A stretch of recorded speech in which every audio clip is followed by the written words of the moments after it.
Карельские этнографы предприняли попытку спасти умирающий язык древней народности – вепсов. Они живут на северо-западе России более 1500 лет. В 1937-м многие вепсы были репрессированы, преподавать их язык в школах запретили, а книги на нем уничтожили. Теперь мировая классика заново переводится на редкий язык, а в помощь читателям издан первый словарь. Николай Долгачев послушал по-вепски Шекспира, Пушкина и Евтушенко.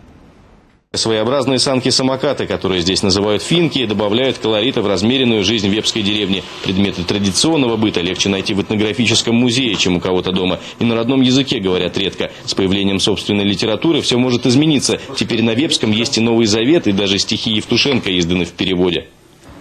Тюником, Мясил лежала, Пугин. Здесь Александр Пушкин, Сергей Есенин, Борис Пастернак, Гамлет.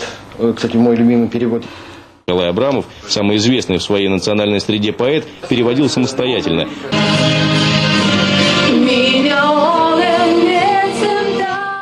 Петь на большой сцене непременно на родном языке – голубая мечта девушки по имени Юсны. Правда, как и многие вепсы, русский язык она знает гораздо лучше, поэтому свой национальный приходится учить как иностранный.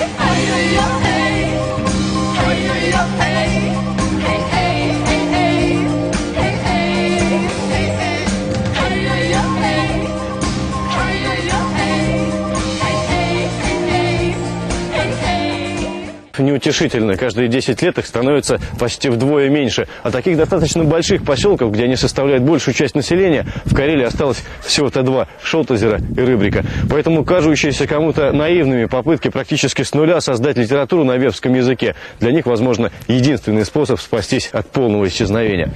Николай Долгачев, Виктор Яроцкий, Вести из Карелии.